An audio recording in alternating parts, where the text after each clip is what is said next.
کہ آپ نے اتنی عبادت اور ریاضت کر لی ہے کہ اللہ کے آپ مقبول بندوں میں شامل ہو گئے ہیں. ٹھیک بات. تو آپ کو میں ایک فرشتہ بن کی شکل میں آیا نا, فرشتہ ہوں میں, تو آپ کو یہ علام ہے, یہ ہے کہ آپ ابھی زہد و تقویٰ چھوڑ دیں. آپ پہ یہ سارا وزن جو بھاری تھا تو آپ نے نفس اپنے پہ کنٹرول کر لیا ہے, تو آپ ابھی نماز بھی نہ پڑھیں, روزے بھی نہ رکھیں, آپ کو اجازت ہے.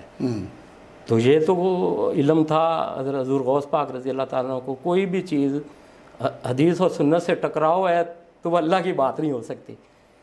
تو نبی پاک صلی اللہ علیہ وسلم کی سیرت نمونہ ان کے سامنے تھی کہ آقا کریم صلی اللہ علیہ وسلم نے آخری وقت تک نماز نہیں چھوڑی. ٹھیک بات. تو آپ نے یہ سوچا کہ یہ تو شیطان کا وار ہو سکتا ہے. تو پھر کیا ہوا کہ آپ نے پڑھا لا حول ولا قوت الا باللہ العظیم.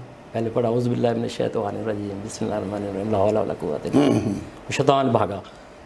وہ اس چیز یہ اصلی بیسیکلی جو ہم پڑھتے ہیں نا لا حول ولا قوت, یہ اپنی نفی کر رہے ہوتے ہیں کہ تمام طاقتوں کا مالک اللہ کی ذات ہے. بالکل, یہ ترجمہ یہی ہے. ترجمہ یہی ہے. تو وہ جو پھر شیطان دیکھتا ہے کہ یہ تو اپنی نفی کر گیا, اس کی طاقت اس کا اللہ کے پاس ہے, اس کی طاقت اس کے ساتھ آ گئی, تو میرا ابھی ادھر وار نہیں چلے گا.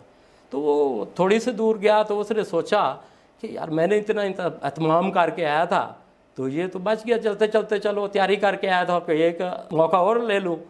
تو آپ نے حضور غوث پاک رضی اللہ تعالیٰ رحمۃ اللہ علیہ کو آ کے کہا کہ آپ اپنے علم کی وجہ سے بچ گئے ہیں. ٹھیک بات. یعنی تکبر دلانے لگا کہ علم کی وجہ سے آپ بچ گئے.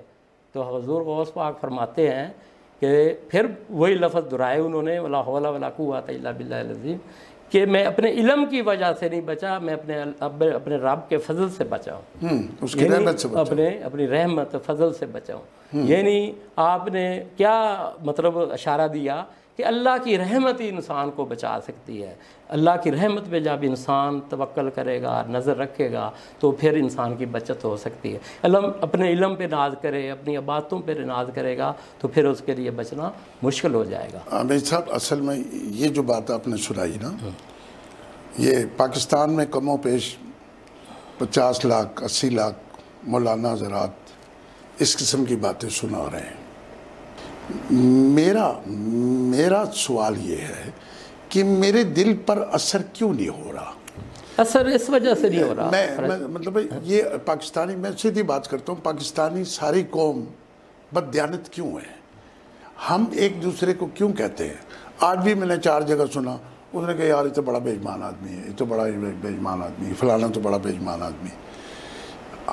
ہمارا ایمان, ہمارے پاس ایمان آئے گا کیسے مضبوط ہوگا؟ یہ باتیں تو ہم سن لیں گے, ٹھیک ہے جی, یعنی اولیاء کی, کلندروں کی, نبیوں کی, پیغمبروں کی باتیں ہم سن لیں گے اور روز سنتے ہیں.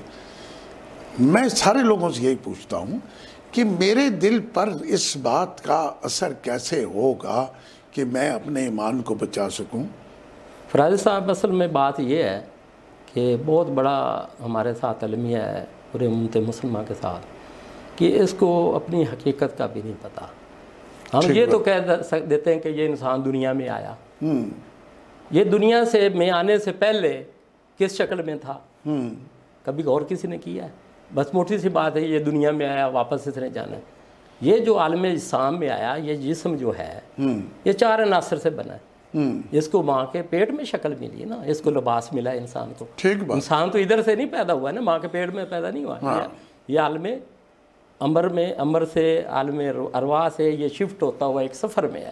یہاں پہنچ گیا, اس کو لباس کتنی شکلیں اس نے ماں کے پیٹ میں بدلی ہیں. آپ اپنی بچپن کی شکل دیکھ لیں, جوانی کی دیکھ لیں, اور آج کی شکل دیکھ لیں. یہ تو ایک جیسے ہم نے اس لباس کے اوپر لباس پہنا ہوا ہے نا, اس کی ضرورت ہے, اس کو دھونا ہے, صابن سے صاف کرنا ہے, استری کرنا ہے.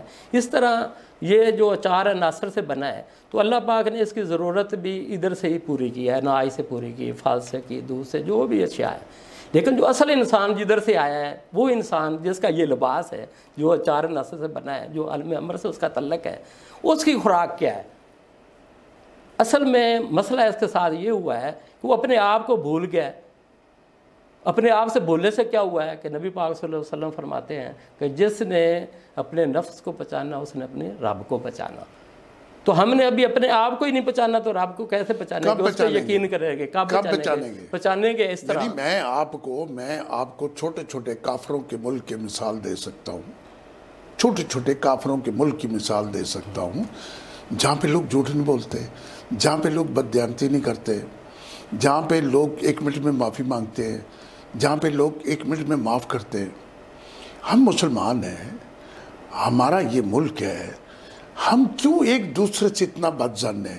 بدظن ہونے کی وجہ کیا ہے؟ وجہ یہ کہ ہم اب اپنے ایمان میں پختہ نہیں ہیں. ایمان میں پختہ اس طرح ہی ہوں گے. 4 عناصر تو آپ نے کہے. ہاں جی. 4 عناصر تو آپ نے کہے. انسان کے پیدا ہونے کی ساری آپ نے وجوہات تو بتا دی، تخلیق تو بتا دی، انجام بھی بتا دیا، سفر بھی بتا دیا، اختتام بھی بتا دیا، روز محشر بھی بتا دیا. کسی طرح یہ بھی بتائے نا. اللہ تعالیٰ قرآن میں کہتا ہے کہ تم یہ کرو گے تو یہ تمہیں جہنم میں ڈال دوں گا. ٹھیک ہے، تمہیں پیاس لگے گی تو میں تمہیں یہ پلاؤں گا، اور تمہارا جسم جو ہے، تمہارا وجود جو ہے وہ جہنم کا ایندھن ہوگا. تو انسان کب ڈرے گا؟ وہی میں عرض کر رہا ہوں کہ جب انسان کا جو دوسری بات میں نے آپ کو کی کہ ایک سجدہ جس کو گراں گزرتا ہے، وہ کیا سجدہ ہے کیا اصل میں؟ وہ یہی ہے کہ انسان کے اندر جو نفس ہے نا، جیسے نبی پاک صلی اللہ علیہ وسلم تاجدار مدینہ کچھ غزوات اور جنگوں کے بعد واپس آ رہے تھے، ایک جنگ کے بعد، تو ایک جگہ پہ ٹھہراؤ ہوا تو آقا کریم صلی اللہ علیہ وسلم صحابہ کرام کو اکٹھا کیا تو اور فرمایا کہ ہم نے جہاد اصغر مکمل کر لیا. کافی فتوحات ہو گئیں، مسلمانوں کا بالا بالا ہو گیا کہ ہر طرف حکومتیں قائم ہونا شروع ہو گئیں. تو آقا کریم صلی اللہ علیہ وسلم فرمایا کہ ہم نے جہاد اصغر جو ہے وہ تو کر لیا، ابھی جہاد اکبر کی طرف ہم نے بڑھنا ہے. تو آقا کریم صلی اللہ علیہ وسلم کے جب یہ الفاظ انہوں نے سنے تو انہوں نے صحابہ کرام نے کہا کہ جہاد اصغر تھا وہ، ابھی ہماری اتنی قربانیاں، اتنے ہمارے دوست شہید ہو گئے، اتنے کی ٹانگیں جو کٹ گئیں، اتنی بیوہ عورتیں ہو گئیں، تو ابھی وہ جہاد اصغر تھا، تو جہاد اکبر کون سا شروع ہونے والا ہے ابھی ہمارے ساتھ؟ تو آپ سرکار دو عالم صلی اللہ علیہ وسلم فرماتے ہیں کہ اپنے نفسوں سے جنگ، یہ سب سے بڑا جہاد ہے جو ہمارے لیے ابھی جو مسئلہ بنا ہوا ہے. ہمارے لیے تو وہ ابھی نہیں ہے نا جنگیں ہم کریں، اسلام کی خاطر لڑیں، وہ تو نبی آقا کریم صلی اللہ علیہ وسلم دور حضرت عمر فاروق علیہ وسلم کتابیں بھی لکھی جا سکے، علم بھی آ گیا. ابھی جو ہم نے اپنے دل کو جو پاک کرنا ہے، جس کا ذکر اللہ پاک کہہ رہے ہیں کہ دیکھیں نا جی، اے ایمان والو، اے ایمان والو، اللہ سے ڈرو اور اللہ کے راستے میں وسیلہ اختیار کرو اور اللہ کی راہ میں مجاہدہ کرو تاکہ تم فلاح پاؤ. اچھا، 1 منٹ اس کا میں تھوڑا سا مفہوم بیان کیا ہے قرآن پاک کی ایک آیت کا کہ اللہ پاک کی ذات جو فرما رہی ہے کہ اے ایمان والو، ایمان والوں کو، ایمان والے کو اس کے ایمان کی کوئی شک کی گنجائش رہ جاتی ہے جن کو اللہ پاک کی ذات کہہ رہی ہو کہ اے ایمان والو، لیکن وہ ابھی فلاح میں نہیں ہے نا. کیوں نہیں ہے فلاح میں؟ اللہ پاک خود فرما رہے کہ اے ایمان والو، اللہ سے ڈرو، اللہ کی راہ میں مجاہدہ اختیار کرو، کہ وسیلہ اختیار کرو اور مجاہدہ اختیار کرو تاکہ تم فلاح پاؤ. یعنی ابھی انسان فلاح میں نہیں ہے ایمان لانے کے بعد بھی. وہ فلاح میں کیسے آئے گا؟ پہلے تو فلاح میں آئے نا. جیسے کہ میں نے آپ کو بتایا کہ جیسے ایک مرغی ہوتی ہے نا جی، وہ جب اس کے بچوں کو کوئی خوف ڈر پیدا ہوتا ہے تو وہ کیا بھاگ کے اپنی ماں کے پاس وہ اسے اپنے پروں میں چھپا لیتی ہے. تو اس طریقے سے تو اعوذ باللہ من الشیطان جو ہم پڑھتے ہیں، اعوذ باللہ من الشیطان الرجیم، اس کا مفہوم تو یہی ہے نا کہ ہمیں کوئی شیطان سے شر سے، اپنے نفس سے شر سے جب کوئی خطرہ ہوتا ہے تو ہم یہ پڑھتے ہیں کہ ہمارا رجوع کدھر ہوتا ہے؟ کہ اللہ کی طرف. اللہ پاک نے ہی ہماری حفاظت کرنی ہے. تو ہم جب اللہ پہ یقین کرتے ہیں کہ اللہ پاک نے ہماری حفاظت کرنی ہے، توکل یقین کرتے ہیں، تو دل پہلا سٹیپ جو انسان کا نا جو قلب ہے، جو نفس ہے، وہ پاک کرے. اس کے لیے مجاہدے کی ضرورت ہے. اچھا، آپ کا خیال یہ ہے کہ جو لوگ سجدہ کرتے ہیں، جو لوگ نماز پڑھتے ہیں، وہ ان سب کا ایمان جو ہے وہ اس قابل ہوتا ہے کہ وہ جنت میں چلے جائیں گے؟ وہ سجدہ نماز سے دل پاک، تو وہ ایک دل پاک کرنے کا ذریعہ ہے. ذریعہ ہے. ہاں، جیسے نا ہم الحمد شریف پڑھتے ہیں، قرآن پاک پڑھ رہے ہیں نا جی، نماز پڑھ رہے ہیں، الحمد شریف پڑھ رہے ہیں، کہ اللہ پاک کی کبریائی بیان کر رہے ہیں، اللہ پاک کی صفات بیان کر رہے ہیں. الحمد شریف کی 4 آیتیں جو ہیں ٹوٹل 7 ہیں. ٹوٹل 7 ہیں، 3 پہلی ہیں اور 3 آخر میں. جو سینٹر والی آیت ہے وہ آدھی آیت پہلی 3 کے ساتھ مل رہی ہے اور آدھی آیت جو پچھلی آیتوں کے ساتھ مل رہی ہے. کبھی غور کریں وہ آیت کون سی ہے کہ ایاک نعبد وَإِيَّاكَ نَسْتَعِينُ، یعنی پہلی آیت کہ ہم تیری ہی عبادت کرتے ہیں، جو ہم نے اقرار کیا ہے، ہم آپ کو جانتے ہیں، ہم آپ کو پہچانتے ہیں، تو ہمارا رب ہے۔ تو الحمدللہ جو لفظ ہے نا جی، اس میں بہت ہی ایک کوزے میں سمندر سمایا ہوا ہے کہ تمام تعریفیں اس ذات پاک کی ہیں، تمام شانیں اس کی، صفات اس کی ہیں۔ تو جب ہم نے بیان کر لیا تو اگلا حصہ جو پچھلی آیتوں کے ساتھ مل رہا ہے، تو اس میں سے کبھی غور کریں کہ ہم اللہ پاک سے یہی مانگ رہے ہیں کہ ہمیں سیدھے راستے پہ چلا، اس راستے پہ چلا جن پہ تم نے انعام کیا، اپنے غضب سے بچا۔ ایک فرض صاحب ایک منٹ، وہ اس طرح مانگ رہے ہیں نا۔ ابھی دیکھیں کہ سیدھے راستے پہ ہم خود چل سکتے ہوں تو پھر مانگنے کی ضرورت کیا ہے؟ اگر سیدھا راستہ قرآن پاک ہی پڑھنا ہو، سیدھا راستہ نماز پڑھنا ہو، سیدھا راستہ حج پہ ہی جانا ہو، روزے ہی رکھنا ہو، زکوٰۃ ہی دینا ہو، وہ تو ہم کر رہے ہیں۔ قرآن پاک بھی پڑھ رہے ہیں تو یہی مانگ رہے ہیں کہ یا اللہ میں سیدھا راستہ دکھا، نماز پڑھ رہے ہیں تو یہی مانگ رہے ہیں، حج پہ گئے ہوئے ہیں تو یہی مانگ رہے ہیں نا سیدھا راستہ، یہی سیدھا راستہ ہے حج نماز روزہ، تو وہ تو ہم کر رہے ہیں۔ پھر مانگ کیا رہے ہیں؟ مانگ رہے ہیں کہ انعام یافتہ میں ہمیں شامل کر لیں، اپنی نفی کر رہے ہیں کہ ہمارے یہ باتیں ریاستیں تیری شان کے نہیں ہیں۔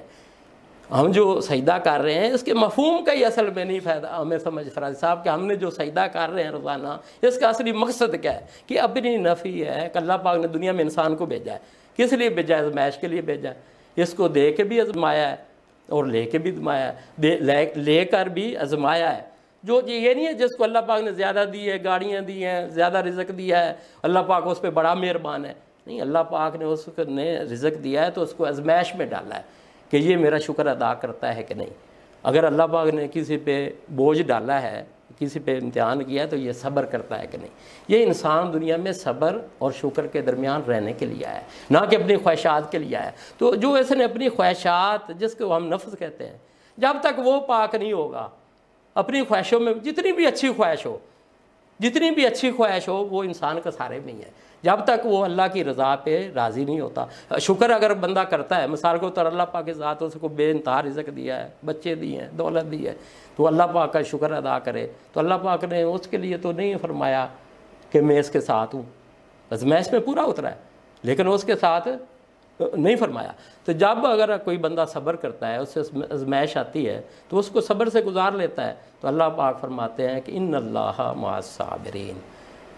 اچھا، یہاں سے آگے معاملہ شروع ہوتا ہے جو آپ کا سوال ہے نا، انسان میں تبدیلی کیوں نہیں آتی؟ تبدیلی اس لیے وہ نہیں آتی کہ انسان پہلے نمبر تو اللہ پاک نے جیسے فرمایا نا کہ تو مجھے یاد کر تو میں تجھے یاد کروں گا۔ پہلی شرط کیا رکھی؟ کہ تو پہلے مجھے یاد کر تو پھر میں تجھے یاد کروں گا۔ پہلی شرط ہے نا، ہر لمحے ہر لحظہ، جیسے میں نے آپ کو فرمایا کہ کہیں سے بھی اس کو شر کی ڈر ہے، کہیں بھی مصیبت ہے، وہ اللہ پاک کو یاد کرے، وہ مالک ہے، تو خالق ہے، ہاں جی، اس کی اطاعت کے لیے انسان پیدا۔ تو جب یہ معاشرہ جو خراب ہو گیا ہے، اتنا معاشرہ ہمارا جو امت مسلمہ کے پورا زوال ہے کہ اس پہ کوئی اعتماد کرنے کے لیے تیار نہیں ہے، یہی تو میں چاہ رہا ہوں، اعتماد کرنے کے لیے تیار نہیں ہے، یہی تو میں چاہ رہا ہوں۔ میں یہ سلوگن یہ سن رہا ہوں، میں آزما رہا ہوں، آپ نہیں آزماتے ہوں گے اور جتنے لوگ میری بات سن رہے ہوں گے آزماتے نہیں ہوں گے۔ ایک بندہ مجھے کہتا ہے کہ وہ مجھے صورتیں پڑھ کے بتاتا ہے، مجھے حدیثیں پڑھ کے بتاتا ہے، مجھے یہ ثابت کراتا ہے کہ میں بڑا دیانتدار، بڑا ایماندار، میں بہت بڑا آدمی ہوں۔ میں اس کو چکر میں لا کے اس کی دیانت کا امتحان لیتا ہوں۔ اصل میں جو لوگوں سے یہ سوال کرتا ہوں کہ ہم اپنے ایمان کی حفاظت کیسے کریں گے، اس کا جواب کوئی نہیں دیتا۔ وہ اس طرح ہے، ہمارے سامنے نبی پاک صلی اللہ علیہ وسلم کا نمونہ ہے کہ نبی پاک صلی اللہ علیہ وسلم ازل سے نبی ہے، جب سے دنیا میں آئے پیدا ہوئے نبی تھے، تو 40 سال بعد نبوت کا اعلان کیا ہے۔ کیوں؟ پہلے جو آپ کی عمر مبارک ہے تو آپ نے یہ اپنا ذاتی طور پہ کیا دکھایا کہ ایمانت دار ہوں، دیانتدار ہیں، صادق ہیں، امین ہیں، ایک نمونہ پہلے خود اپنے احتساب اپنے پہ لاگو کی ہر چیز۔ جب سب کچھ اپنے پہ کر کے تو پھر 40 سال بعد کیا ہوا کہ تنہا اللہ پہ یقین کر کے، توکل کر کے اللہ کے حکم سے نبوت کا جب اعلان کیا، تو اس وقت سے برا معاشرہ، آپ نے ساری تاریخ پڑھی ہوئی ہے کیا حالات تھے عرب کے، تو اس وقت سے تبھی تو برا نہیں ہے نا جتنا اس وقت برا تھا۔ تو آپ نے اللہ کے حکم سے جب اعلان کیا تو آپ دیکھیں کہ نبی پاک صلی اللہ علیہ وسلم رات کے اندھیروں میں مکہ مکرمہ سے نکل رہے ہیں، تو 10 سال بعد فاتحہ مکہ ہو کر واپس آ رہے. یہ کیا ایسی ٹیم آپ نے سرکار دو عالم صلی اللہ علیہ وسلم نے تیار کر لی 10 سالوں میں. تو جس شہر سے رات کے اندھیروں میں جا رہے ہیں نکل کے، تو 10 سال بعد فاتحہ مکہ ہو رہے ہیں. یہ تبدیلی جو کی، تو آپ نبی پاک صلی اللہ علیہ وسلم کی پوری زندگی کا اگر مشاہدہ کریں تو اس میں سب سے کیا تھی، 313 صحابہ جنگ بدر ہوئی، ہزاروں کی لشکر میں تھے. تو ادھر انسان تو نہیں لڑے، ادھر کیا ایمان لڑا تھا، اللہ پہ یقین لڑا تھا. صاحب یہ باتیں ہیں، یہ جو 22 کروڑ لوگ ہیں، یہ ساری دنیا کے جتنے لوگ ہیں، یہ جو باتیں آپ کر رہے ہیں یہ سارے مولانا حضرات کرتے ہیں، یہ لوگ سن چکے ہیں. میں آپ کو یہ عرض کروں، میں وہ بات تلاش کرنا چاہتا ہوں، اور میں سمجھتا ہوں کہ میں 200-400 پروگرام کر لوں گا تو شاید پھر بھی یہ بات مجھے نہ ملے کہ لوگ اپنے ایمان کو مضبوط کیسے کریں گے. اب ہمارا جتنا خوف زدہ معاشرہ ہے، ہمارے ابھی سیاست پہ پروگرام ہو رہا تھا، کتنی کرپشن ہے، کتنی بےایمانی ہے، کتنی رشوت ہے، کتنا جھوٹ ہے، کتنی بددیانتی ہے، لوگ کم تولتے ہیں، ملاوٹ کرتے ہیں، جھوٹ بولتے ہیں. ہمارے معاشرے میں 1% بھی لوگوں کو نہیں نکال سکتا، یعنی 1 میں سے کوارٹر میں نکال سکتا ہوں کہ کوئی بندہ، اور 99% لوگ جھوٹ بولتے ہیں. اور جو آدمی جھوٹ بولتا ہے وہ اپنی ایمان کی حفاظت کیسے. یہ میں اس لیے کہہ رہا ہوں کہ جب آپ میں یہ ساری دنیا، یہ سارا مسلمان، رسول پاک تو آئے آخری انسان تک، وہ سارا کچھ دے گئے، نبی پاک سارا کچھ دے گئے. اس پر میں نے عمل کرنا ہے، اور میرے بعد اس نے عمل کرنا ہے. جو آخری انسان اس دنیا میں پیدا ہوگا اس کے بعد قیامت آئے گی. یہ انسان پہ ذمہ داری جو انبیاء کرام کی ذمہ داری تھی، وہ جب انسان پہ ہم پہ ڈالی گئی، ہم نے اپنے آپ کو نا صرف محدود کر لیا ہے کہ کھانا ہے، پینا ہے، سونا ہے، بچے پیدا کرنے ہیں. یہ تو جانور بھی کرتا ہے، اپنی ذمہ داری کو سمجھا بھی نہیں ہے. حقیقت میں کیا ہے کہ پہلے تو انسان اپنی ذمہ داری جو ہے اس کو اپنے آپ کو ایک نمونہ بنے. نبی پاک صلی اللہ علیہ وسلم کی ذات میں گم ہو، آقا کریم صلی اللہ علیہ وسلم کی سیرت میں پہلے تو انسان گم ہو. پھر کیا ہوگا کہ جب یہ انسان اپنا احاطہ کر لے گا تو پھر اللہ پاک پہ ایک مولانا روم رحمۃ اللہ علیہ نے واقعہ بیان کیا ہے مثنی شریف میں. انہوں نے واقعہ تفصیل سے بیان کیا، میں تھوڑا سا شارٹ کر کے آپ کو بیان کرتا ہوں کہ ایک شخص تھا، اس نے کیا کیا کہ ایسی باتیں سنی، ایمان کی سنی، اللہ پہ یقین کرنا چاہیے، اللہ ہی رازق ہے، وہی سبب الاسباب ہے، وہی دے دیتا ہے. تو اس نے کیا کیا کہ اندر جا کے بیٹھ گیا. 1 دن انتظار کیا، 2 دن انتظار کیا، کوئی چیز اللہ پاک بھیجیں گے. وہ بغیر اسباب کے بھی تو دیتا ہے نا جی، وہ رب کی ذات ہی کیا ہے کہ وہ صرف اسباب کے تحت دے. تو اللہ پاک کی ذات بغیر اسباب کے سب اسباب پیدا کر دیتا ہے، اسباب بھی وہ بناتا ہے. بغیر اسباب کے بھی لوگوں کو مل رہا ہے دنیا میں، آپ مشاہدہ کریں. تو اس نے بھی یہ یقین کر لیا تو بیٹھ گیا. جب 3 دن 4 دن اللہ پاک بھی پھر آزمائش ڈالتا ہے اس پہ کہ کتنا مجھ پہ یقین کیے ہوئے، جیسا گمان کرو گے ویسا رب کو پائے گے آپ. تو جب یقین بیٹھا 3-4 دن گزرے، بھوک نے ترسایا، تو پھر دیکھ رہا ہے کہ ابھی تو کوئی چیز نہیں آ رہی. تو ایک دن 4تھا-5واں دن ہوا تو ایک گائے جو تھی وہ چل کے اس کے اندر داخل کمرے میں ادھر آ گئی. ان کا جو ویڑا تھا، جو علاقہ تھا، جو اس نے کوٹھی بنائی، بنگلہ بنایا ہوا تھا، وہ جب آئی تو شکر الحمدللہ اللہ پاک نے ثواب پیدا کر دیا. آج تک تو پہلے زندگی میں کبھی نہیں آئی. تو اس نے اس کو پکڑا، ذبح وغیرہ کیا، گوشت وغیرہ بنا کے کھا کے، تو اوپر سے ہی 2-4 بچے، 5-7 آدمی کہ یہ جی گاں تو آپ کی ادھر آئی ہے تو ہم نے دیکھی ہے. وہ آیا تو اس نے کہا ہم بھائی چوری کا مقدمہ جو آپ نے تو ہمارا کہا. اس نے کہا بھائی اللہ پاک نے ثواب بنایا ہے، 4 دن سے بھوکا تھا تو اللہ پہلے تو پوری زندگی میں نہیں آئی، تو آج جو گائے آئی ہے تو اللہ پاک نے بھیجی. میں نے کہا کھا لی ہے ذبح کر کے. اس نے یہ کون سا توکل ہے بھائی، اللہ پاک ایسے کہتا ہے کسی گائے آئے تو کھا لے. تو انہوں نے ان کو پکڑا تو گوشت وغیرہ اٹھایا، کھال وغیرہ اٹھائی. تو اس وقت کے جو نبی تھے ان کے وہ عدالت لگاتے تھے، ان کے پاس وہ لے کے چلے گئے.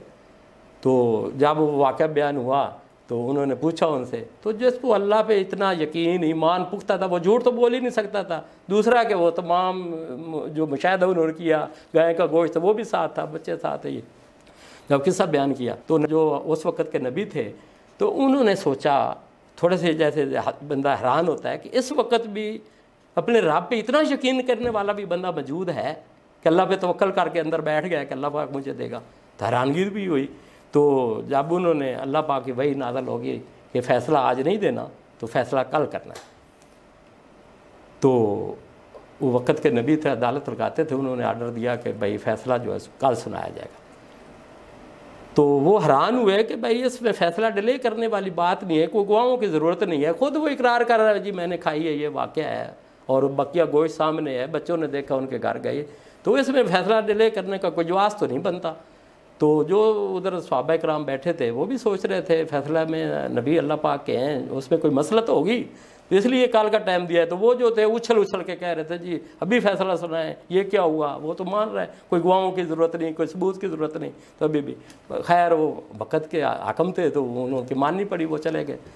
تو رات کو جو نبی تھے ان کو خواب آیا، وہی آئی کہ جو یہ شخص گاں کا وارث بنا ہوا ہے نا، تو اصل میں یہ بچے کا جو والد تھا نا اس کا غلام تھا، یہ جو ملزم ہے جس نے گائیں کھائی ہے یہ بچہ تھا معصوم، اور اس کا جو والد تھا وہ مالک تھا یہ پورے علاقے کا، اس کے ساتھ بھینسیں تھی، جانور تھے، زمین تھی، اور یہ جو مالک بنا پھر رہا ہے کہ میری گائیں اس نے کھائی ہے، یہ کیا تھا، یہ ان کا غلام تھا۔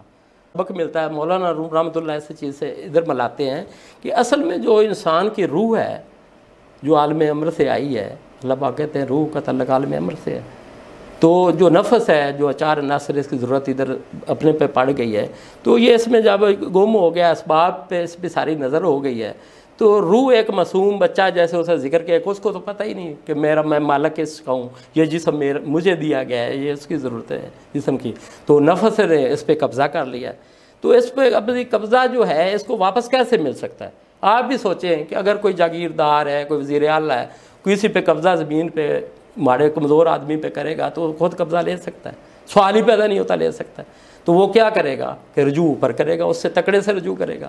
تو انسان کے ساتھ بھی یہی ہوا ہے کہ جب اس پہ نفس حاوی ہو گیا ہے، اس کو اپنی پہچان ہی بھول گیا ہے، اس کو اپنی سمجھ ہی نہیں، تو یہ تقویٰ یقین اللہ پاک کے راہ کے اللہ کو یاد کرے گا کہ یا اللہ ہمارے حالات، پہلا کام جو ہے کہ جیسے اللہ پاک نے فرمایا تو مجھے یاد کر تو میں تجھے یاد کروں گا، یعنی تو اسباب اختیار کر تو میں اس کا آپ کو اجر دوں گا، ایک قدم تو اٹھا دوسرا میں خود اٹھوا لوں گا۔ تو یہ اس واقعے سے یہ مثال مولانا روم رحمۃ اللہ علیہ ملاتے ہیں، نفس حاوی ہو گیا روح پہ، روح کی خوراک ہے ذکر، جب ذکر ہم نے چھوڑ دیا، اللہ پاک سے تعلق چھوڑ دیا، آقا کریم صلی اللہ علیہ وسلم کی سیرت چھوڑ دی، تو پھر روح جو ہے وہ کمزور ہو گئی۔ جیسے جسم کی خوراک کیا ہے، کھانا پینا ہے، جب ہم کھائیں پیئیں گے نہیں تو یہ کمزور ہوتا جائے گا نا، ایک دن کیا ہوگا، لاغر ہو جائے گا، اٹھنے کے قابل نہیں رہے گا۔ اس طرح ابھی روح اٹھنے کے قابل بھی نہیں، یہ ہے اس پہ حاوی ہو گیا ہے۔ جب تک وہ توکل ابھی یقین اللہ پہ نہیں کرتا، اللہ کو یاد نہیں کرتا، تو اس کو قبضہ واپس نہیں ملتا، رجوع نہیں کرتا نا تو اس کو قبضہ نہیں ملے گا۔ جب قبضہ مل جائے گا تو پھر کیا اس کے ذمہ ہے، پھر کیا ہے کہ علامہ اقبال صاحب رحمۃ اللہ علیہ شکوہ جواب شکوہ میں بڑی خوبصورت ایک بات کرتے ہیں، وہ بہت اچھے شعر لکھتے ہیں، جیسے آپ کہہ رہے ہیں کہ یہ قوم ہی پوری بددیانت ہو گئی ہے، بے ایمان۔ میں نہیں کہہ رہا، سارا معاشرہ کہہ رہا ہے، حقیقت بھی یہی ہے، سارا معاشرہ کہہ رہا ہے، ساری دنیا کہہ رہی ہے، حقیقت بھی یہی ہے۔ ہم مطلب ابھی ایک پروگرام ہو رہا تھا کہ وہ منی لانڈرنگ اور یہ اور باہر سے پیسے آنے اور فلانی بیجمانی اور فلانا دھوکہ، یعنی آپ کی جتنی گفتگو ہے یہ ساری گفتگو پیسوں کے پیچھے چھپ جاتی ہے۔ ہاں جی، حقیقت یہی ہے کہ وہ میں واقعہ جو آپ کو سنایا نا، حقیقت کہ جب یہ انسان اپنے آپ کو صاف کرے گا، توکل یقین کرے گا، تو یہ معاشرہ جو خراب ہو گیا نا اس کی ذمہ داری وہ شکوہ کرتے ہیں علامہ اقبال صاحب رحمۃ اللہ علیہ کہ یا اللہ یہ جو معاشرہ ہے، کوئی بھی معاشرہ انصاف پہ مبنی ہوتا ہے، وہ اپنے تو یہ جو دنیا آپ نے بنائی ہے، ایک تو آدمی ہے جس کے پاس اتنی دولت، ہم تو ہمارا تو ایمان ہے کہ اللہ پاک رازق ہے، ایک کے پاس بے حساب ہے، وہ اتنا کھانا ہی اس کا ضائع کرتے ہیں کہ بیچارے غریب ہیں، وہ کوڑا سے اس کو اٹھا کے کھا رہے ہوتے ہیں، ایک بندہ ہے وہ پجاروں پہ چل رہا ہے، ایک بندے کے پاس جوتی پہننے کے لیے نہیں ہے، اور دوسری طرف فرماتے جو اللہ پاک کی ذات کو مانتے نہیں ہیں وہ ہم کو کہتے ہیں کہ کیسا تمہارا خدا ہے، کہ بھئی یہ کیسا معاشرہ اس نے بنایا ہے کہ کوئی نظام ہی نہیں ہے، کوئی قدرت کا انصاف ہی نہیں ہے۔ تو یہ حقیقت میں علامہ اقبال صاحب جو ان کو اللہ پاک نے علم عطا فرمایا وہ عوام الناس کو پہنچانے کی کوشش کر رہے ہیں، کہ جیسے ہم سمجھ رہے ہیں نا، آگے اس کا حصہ ہے سمجھ رہے ہیں، تو وہ علامہ اقبال صاحب جو کہتے ہیں کہ یا اللہ یہ جو معاشرہ، یہ دو نظام ہے نا، یہ آپ کی ذات میں ایک دھبا نظر آتا ہے، تو اس کا جواب کیا دیتے ہیں، وہی علام جو ان کو ہوئے علم سے ہوا، اس کا جواب یہ ہے کہ یہ جو معاشرہ ہے آپ کو پسند نہیں ہے نا، تو یہ جو ذمہ داری میں نے آپ کو اپنا خلیفہ بنا کے دنیا میں بھیجا ہے نا، تو یہ ذمہ داری آپ پہ ڈالی ہے کہ اس معاشرے کو تبدیل کر کے دکھا۔ ہم تو رہ گئے صرف چکروں میں، ایسے حالات پیدا کر دیے دنیا میں ہمارے کہ ہم تو بجلی کا بل، دودھ کا بل، یہ وہ، کوئی اپنی ذمہ داری کو کہ آگے بڑھے ہی نہیں۔ آگے آخری جو بات وہ کرتے ہیں نا کہ اللہ پاک فرماتے ہیں کہ تو میرے جمال سے، میرا کام ہے کہ پوری قوم کو میں تبدیل کر کے رکھ دوں، پورا انصاف پہ مبنی معاشرہ قائم کر دوں۔ تو یہ ذمہ داری میں نے آپ کو دی ہے کہ میرا جمال حاصل کر، تو بھی حصہ اس میں ڈال کہ تبدیل کر کے دکھا۔ نمونہ آقا کریم صلی اللہ علیہ وسلم کا آپ کے سامنے ہے کہ نبی پاک صلی اللہ علیہ وسلم تنہا جب نکلے مکہ سے اور 10 سال بعد فاتح مکہ ہوئے، تو نبی پاک صلی اللہ علیہ وسلم کے الفاظ کیا تھے کہ ایک رب غالب آ گیا سب پہ، ایک رب کا ذکر کیا نا، تو غالب آ گیا سب پہ۔ اور اتنی عاجزی تھی کہ جب اٹھنی پہ تھے تو نیچے جھکے ہوئے تھے، اور مکہ مکرمہ میں داخل ہوئے تو اس رات بھی سرکار دو عالم صلی اللہ علیہ وسلم نے سرکہ سے روٹی کھائی ہے، کھانا کھایا، تکبر نہیں آیا۔ تو معاملہ یہ ہے کہ ہم نے اپنی ذمہ داری نہ ہم نے اپنے لیے نبھائی، نہ بچوں کو وہ طریقہ دیا نبی آقا کریم صلی اللہ علیہ وسلم کا، تو معاشرے کا پھر یہی حال ہونا ہے نا۔ اچھا، آپ کی باتیں بڑی خوبصورت ہیں، مجھے باتیں تو بہت آپ کی اچھی لگی ہیں۔ ناظرین، اصل میں جو پروگرام کر رہا ہوں، جو سوال کر رہا ہوں، اس کا جواب مجھے نہیں مل رہا۔ میں سمجھتا ہوں کہ میں بہت سارے عالم دین میں بٹھاؤں تو اس کا جواب نہیں مجھے مل رہا، ٹھیک ہے نا جی۔ مثالیں تو یہ بھی ہیں، علامہ صاحب کی بھی ہیں، قرآن شریف کی بھی ہیں، یہ ساری باتیں، یہ ساری ہمارے، ہم مسلمان ہیں، پاکستانی قوم مسلمان ہیں۔ یہ بالکل کلیئر بات ہے کہ ہم سے بہت ساری قومیں آگے ہیں ایمان کی حفاظت میں۔ مجھے فکر یہ ہے، اب میری سوچ کیا ہے؟ میری سوچ یہ ہے کہ 1,24,000 پیغمبر صرف اس بات پر آئے کہ اے انسان، تو نے اس دنیا سے چلے جانا ہے، اور جب تو اللہ کے سامنے روبرو ہوگا تو تجھ سے تیرے ایمان کے مطابق فیصلہ کیا جائے گا، اور تجھے جہنم، اور جہنم وہاں تجھے ملے گا۔ تو مطلب میرا کہنے کا مطلب یہ ہے کہ اس معاشرے کو ٹھیک کرنے کے لیے انسان کو یہ سوچنا بڑا ضروری ہے کہ میں یہاں ہمیشہ نہیں رہ سکتا، مجھے یہاں سے چلے جانا ہے، اور میں جب یہاں سے چلا جاؤں گا تو میرے خزانے میں صرف میرا ایمان ہوگا، وہی مجھے بچائے گا۔ اگر آپ اس بات پہ یقین کرتے ہیں کہ ہم نے مرنا ہے، ہم نے خدا کے سامنے پیش ہونا ہے، ہم نے خدا کو یہ جواب دینا ہے کہ ہم دنیا سے کیا ایمان لے کر آئے، اس کے علاوہ کوئی فلسفہ نہیں ہے، اس کے علاوہ کوئی فلسفہ نہیں ہے کہ آپ بخشش کے لیے اپنا ایمان لے کے جاؤ گے، اور ایمان بالکل 100% ٹھیک ہوگا جس سے آپ کو جنت ملے گی۔ جب آپ کے دماغ میں یہ بات بیٹھے گی، باقی جتنی آپ کہانیاں سن لیں، جو کچھ کر لیں، آپ میرے پر اثر نہیں ہو رہا، امیر صاحب پر اثر نہیں ہو رہا، دوسرے لوگوں پر اثر نہیں ہو رہا۔ اچھا، ہم تو مسلمان ہیں، جو قومیں دنیا میں مسلمان نہیں ہیں، جو قومیں دنیا میں مسلمان نہیں ہیں، امریکہ میں بچہ جھوٹ بولتا ہے تو دوسرے بچے جا کے اپنی ماں کو بتاتے ہیں کہ ایک بچہ آج سکول میں جھوٹ بول رہا تھا۔ ہم نے اصلاح کرنی ہے اپنی، اور ہم نے صرف اس بات کی فکر کرنی ہے کہ یہ دنیا ہماری نہیں ہے، اس دنیا میں ہم قائم نہیں رہ سکتے، اس دنیا سے جاتے ہوئے نہ یہ وجود ہمارا ہوگا، نہ یہ روح ہمارے پاس ہوگی۔ ہم اللہ کے روبرو ہوں گے تو ہمارے پاس ایک سچا ایمان ہوگا۔ اگر ہمارے ذہن میں یہ بات بیٹھے گی تو پھر ہم اپنا ایمان ٹھیک کر سکتے ہیں، ورنہ لوگوں کے کہنے پہ، لوگوں کی باتیں سن کے آپ اپنا ایمان نہیں ٹھیک کر سکتے۔ آپ پیسے کے غلام ہیں، ہمارا سارا معاشرہ پیسے کا غلام ہے نا جی۔ آپ کو پیسے سے الگ ہونا پڑے گا۔ یہ جتنی مثالیں دے رہے تھے اس میں پیسہ نہیں ہے، پیسے سے الگ ہوں گے، آپ دولت سے الگ ہوں گے، اس معاشرے کی کشش سے الگ ہوں گے، اس دنیا کی کشش سے، اس دنیا کے نہ ہو کے رہ جانا، اس دنیا کے نہ ہو کے رہ جانا، اس دنیا کی عیش و عشرت محض ایک کھیل تماشا ہے۔ قرآن کہہ رہا ہے محض ایک کھیل تماشا ہے، تم نے لوٹ کر میرے پاس آنا ہے، اور جب تم لوٹ کے میرے پاس آؤ گے تو مجھے تم اپنے ایمان کا حساب دو گے۔ جتنی مرضی تقریریں سن لیں، جتنا مرضی لوگوں پہ ہم یہ کوشش کریں کہ آپ نے اپنے ایمان کو تازہ کرنا ہے، مجھے نہیں لگتا ایمان تازہ ہوگا۔ آپ دیکھ لیں، اپنے معاشرے کا حال دیکھ لیں، میرے پاس تو الفاظ نہیں ہے اپنے معاشرے کی برائی کرنے کے لیے۔ اس کے ساتھ ہی اجازت چاہتا ہوں اور میں سب کا بڑا شکریہ ادا کرتا ہوں۔ اللہ نے کے بعد